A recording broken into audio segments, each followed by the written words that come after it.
Hello, fellow Murdlers. Today is Saturday, July 6th, 2024, and it's a great day to solve a murder.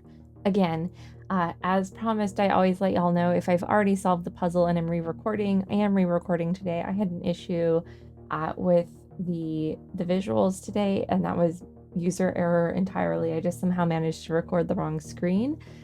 So I do already know the solution to this puzzle, but I'll do my best to kind of keep that to myself and make sure I'm not spoiling it for anyone and still show you how I worked through it the first time.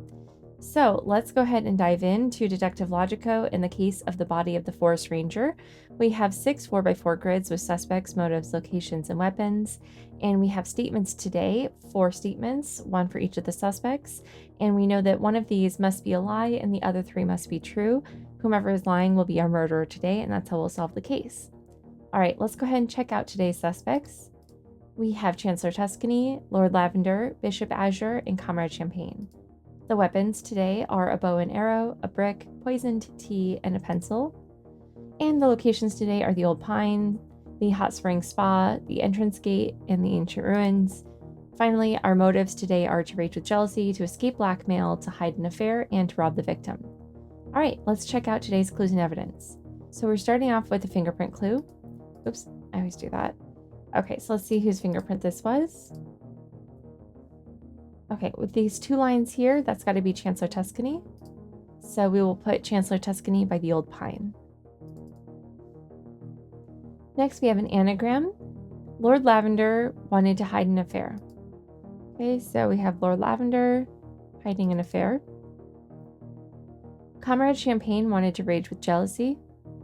So I'll put that as the motive for Comrade Champagne. Whoever was at the entrance gate was left-handed. Okay, so let's look through our suspects, see who's left-handed. Chancellor Tuscany and Comrade Champagne are both left-handed. We already know Chancellor Tuscany's location, though, at the Old Pine. So that must mean that Comrade Champagne was at the entrance gate. A Gemini had a brick, or the brick. Okay, so that's going to be probably Bishop Azure, yes. And the person with the poison tea wanted to rob the victim. Okay, so we can say poison tea and the motive of robbing the victim.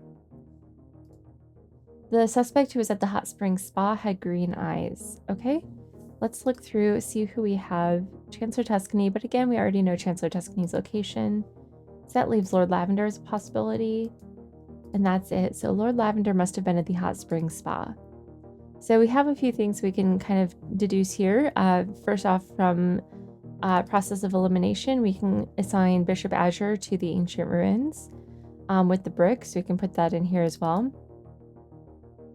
And then let's see. We know that for the brick, the motive cannot be to hide an affair, nor to rage with jealousy, as those are motives assigned to other suspects.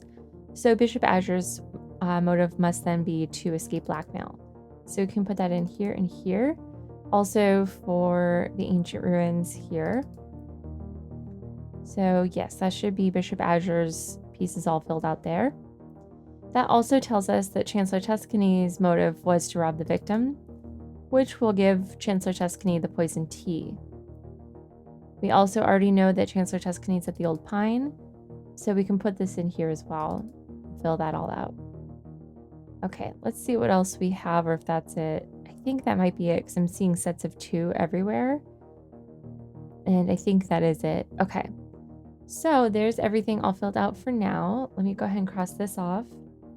And now we'll go through our statements, and we'll go line by line, seeing if anything must be true or must be false, based on what we've already found, and then also look at them in relationship to one another, see if any of them contradict each other.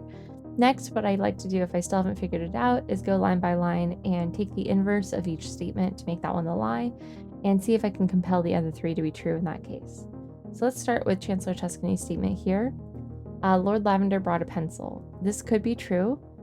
We are still trying to assign the pencil, and also Lord Lavender's weapon could be the bow and arrow or the pencil at this time.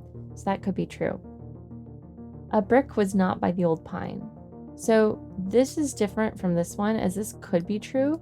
This must be true because we've already found that information. We know that the brick was at the ancient ruins and the tea was at the Old Pine. So this has to be true. Same with this. We know that Bishop Azure brought the brick, so they did not bring the bow and arrow. So that also must be true. And similarly, this also must be true based on what we've already found with Bishop Azure being at the ancient ruins. Because of this, these all must be true based on what we've already found. So even though this one could also be true, it has to be false because there has to be at least one lie, and this is the only one that is still kind of up for debate or has a different outcome possible. So Lord Lavender did not bring a pencil, and Chancellor Tuscany is our murderer today. So we can say no pencil for Lord Lavender, which assigns the pencil to Comrade Champagne, and the bow and arrow to Lord Lavender. So that means we do have our solution, so I'll go ahead and fill that in. We have Chancellor Tuscany with poison tea at the Old Pine to rob the victim. I'll flip these over, but then I'm just going to take a moment and fill out the rest of my grid. Okay, there's everything all filled out. And again, we have Chancellor Tuscany with poison tea at the Old Pine to rob the victim. I'm not going to spoil it, but let's go ahead and see if we were right. All right, we were right. I think I did spoil it, but that's okay. All right, thanks so much for playing along with me today. I hope this was a helpful walkthrough, and we'll see you tomorrow.